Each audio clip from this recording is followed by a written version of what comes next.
we're gonna turn this into this. So let's season this pan. Step number 1, let's wash this. See our water? We're just gonna keep washing it until that water's clear. Take your time, takes a good 5-10 minutes. You've got to be patient with these things, but let me assure you, it's worth the wait. Okay, now we can see water's nice and clear. And now we just need to dry this pan until it is bone dry. All right, you can already kind of see it's starting to change color. Got that nice dark matte black that we're so familiar with a cast iron, but let's just keep drying that until that is bone dry. And now we're just gonna put this into the oven at 100 just to ensure it dries thoroughly. Pan is nice and dry. Now we're just gonna hit it with some grapeseed oil. Grab a paper towel. All we're gonna do now, and a hand towel to protect your hands. Now we just rub this grapeseed oil all over our pan, ensuring we get into every nook and cranny. This is the first layer of our seasoning that we're building. We've evenly rubbed oil over our pan. Grab another set of paper towel, and we want to wipe off as much of this oil as we can. Sounds like pointless, but it's basically building very thin layers of seasoning, which is what's going to give you a really nice, smooth, non-stick finish. Now we chuck this back into the oven for another 10 minutes. Just going to chuck this upside down. Pan has been in the oven for 10 minutes. Let's get it out. Okay. Good. Okay, gonna add another layer of oil, grapeseed oil again. Just gonna get a little bit more oil here on the back. And now we rub off the oil.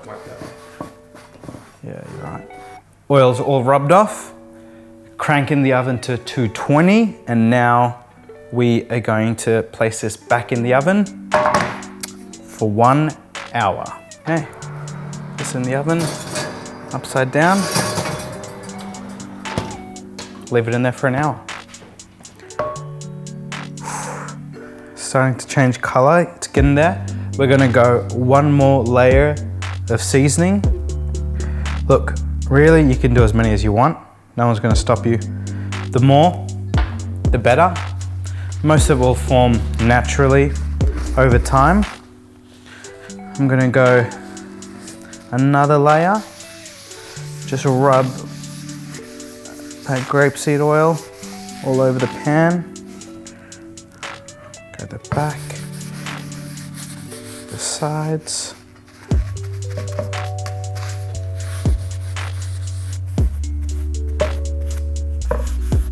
And now, clean paper towels, and we rub all of that oil off.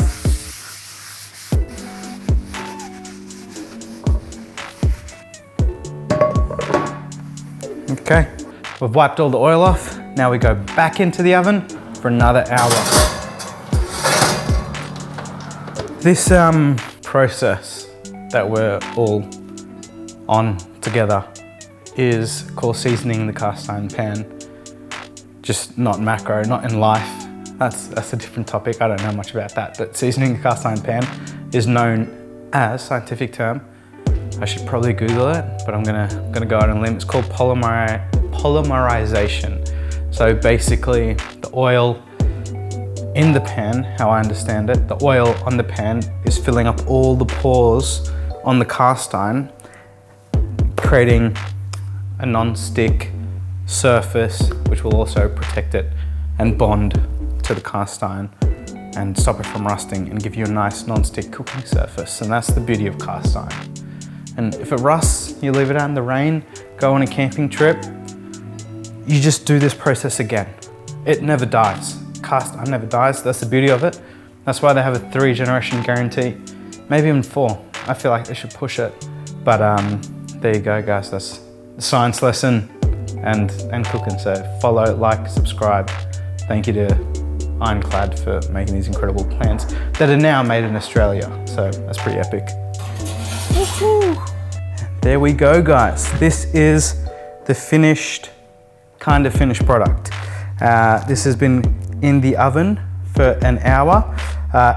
Ideally, you put that back in the oven and you let that cool overnight. Next morning, it's good to go. Start cooking with it and it will start to get this black color on it, and your cast iron pan will start to look more like a cast iron pan. But this one here, good to go. The more you use it, the more you start to build that patina, that seasoning, and that's what's gonna keep this cast iron pan non-stick, gonna keep it lasting for forever, really. And there you go. That's how we do that. But I'm gonna put this one back in the oven. That's how you season a cast iron pan. Cheers, Ironclad.